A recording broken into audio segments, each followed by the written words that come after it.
Selamat siang Sobat Trader dimanapun kalian berada. Ketemu lagi bersama saya Reni, trading analis di Dimex. Nah, pada video kali ini saya akan menjelaskan tentang bagaimana cara menentukan sebuah tren. Banyak nih trader-trader di luaran sana ya, apalagi khususnya yang baru pemula ya. Mereka masih bingung nih bagaimana cara menentukan sebuah tren, dan apalagi bagaimana cara untuk mengaplikasikannya kepada MetaTrader-nya, dan bagaimana nih cara entry posisi jika kita mengikuti trading secara tren. Oke, tanpa basa-basi lagi kita langsung aja ke chartnya. Nah, sekarang saya mengaplikasikannya di mata uang XAU USD ya. Pertama-tama untuk menentukan sebuah tren kita harus tahu dulu nih support resisten yang pertama dan resisten yang kedua nih. Resisten yang pertama itu harus lebih besar dari resisten yang kedua jika kita mau menentukan tren bullish ya. Tren bullish itu seperti ini, kita tinggal klik garis ini ya, tarik dari anak ini nih, tarik dari sini ke bawah ya. Ini tren turun ya, bearish trend ya. Bearish trend patokannya resisten yang pertama itu harus lebih besar daripada resisten yang kedua, maka ini akan bisa dikatakan valid sebagai penentuan tren ya.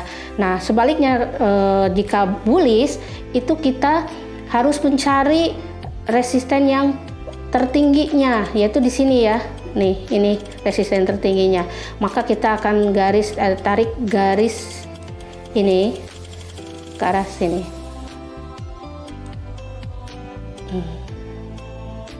Ini ya. Nah, ini bisa dikatakan sebuah tren ya, tren bullish. Nah, bagaimana jika trennya itu konsolidasi? Karena tren itu terbagi menjadi tiga ya teman-teman.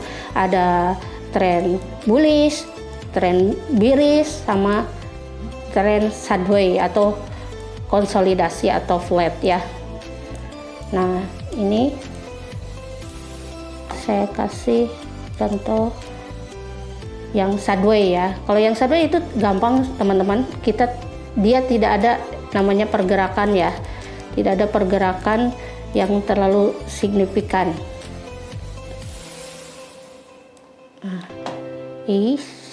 Sorry. Nah, untuk garis trennya kita tarik ini aja. Oke, nah seperti ini.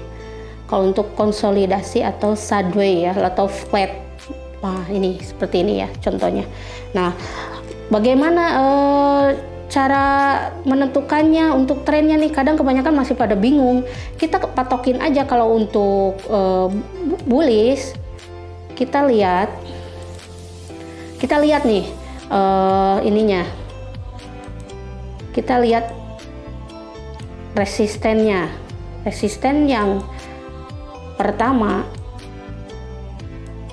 itu pasti akan lebih rendah daripada resisten yang kedua, maka ini sudah dikatakan valid, dia akan bullish ya, naik. Karena bullish itu kan naik ya, jadi kita harus mencari resisten yang pertama itu lebih rendah daripada resisten yang kedua, itu bisa dikatakan bullish. Nah, sebaliknya kalau bearish gimana? Itu kita lihat resisten yang pertama ini harus lebih tinggi daripada resisten yang kedua. Sebaliknya ya dari bullish. Bullish kan resisten pertamanya harus lebih rendah ketimbang resisten yang keduanya. Tapi kalau di bearish itu justru resisten yang pertama harus lebih tinggi daripada resisten yang kedua. Kalau konsolidasi itu tidak ada pergerakan sama sekali ya. Ini flat tuh, lihat, kita bisa lihat ini sama, tidak ada menonjol apakah naik apakah turun ya, tidak ada yang menonjol seperti itu. Nah, bagaimana cara untuk entry posisinya ya? Kebanyakan kalau untuk tradingnya secara tren, saya kasih saran aja, jika para trader mengikuti tradingnya berdasarkan trend line, itu dengan catatan setiap open transaksi tidak boleh melawan tren ya, karena itu sangat fatal. Karena melawan tren itu emang bukan seorang trader yang baik ya. Jika trennya up, kita cari opportunity untuk buy. Jangan sekali-sekali jika sudah diketahui tren itu naik, kita cari celah untuk sell. Itu tidak boleh ya, karena ketika tren naik kita harus cari opportunity untuk buy ya. Nah sebaliknya, kalaupun tren turun kita tidak boleh cari celah untuk buy ya, kita harus cari opportunity untuk sellnya.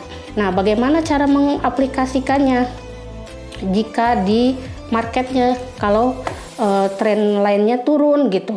Bagaimana cara entry posisinya? Kapan gitu cara entry posisinya gitu? Kita lihat di sini.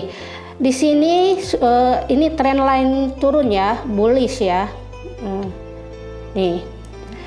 Di sini trennya, supportnya ini ada berada di sini. Ternyata suatu candle ini dia mampu menembus candle sebelumnya dan membentuk candle yang sempurna, maka dia akan dikatakan valid untuk kita entry posisi, karena candle ini mampu mengalahkan candle sebelumnya. Ini yang di sebelah sini ya, kita lihat betul kan, ternyata kita sell, ketika kita sell di daerah sini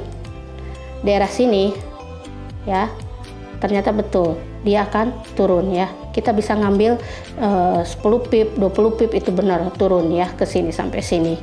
Nah seperti itu. Jadi kapan bisa entry posisinya? Ketika suatu candle mampu nge-breakout candle sebelumnya ataupun mampu nge-breakout support sebelumnya jika kita tren turun ya. Nah kalau tren turun itu seperti itu, kita lihat candle mana yang mampu nge-breakout candle-candle yang sebelumnya. Apalagi ini terbentuk candle sempurna tuh seperti ini ya, dia memanjang gini nih, dia tuh memanjang. Nanti saya perbesar ya, nih nanti seperti ini loh, dia tuh panjang sini. Itu candle sempurna yang mampu nge-breakout candle sebelumnya. Nah sebaliknya, kalau up seperti gimana? Kalau up, nah kita cari dulu support resistennya. Nah resistennya di sini ya. Nah resistennya di sini.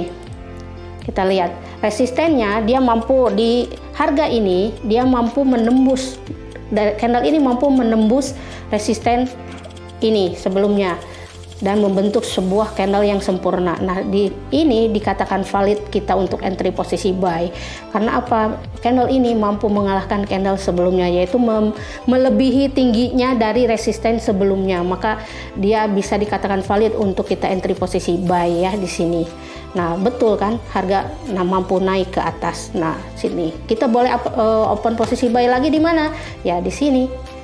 Nah ketika dia mampu nge-breakout candle sebelumnya, nih tiga resisten dia mampu tembus ya, maka kita bisa buy lagi di sini.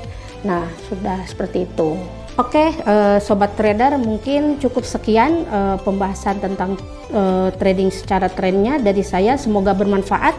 Mungkin ketemu lagi dengan saya dengan teknik-teknik selanjutnya. Semoga bermanfaat ya. See you next time.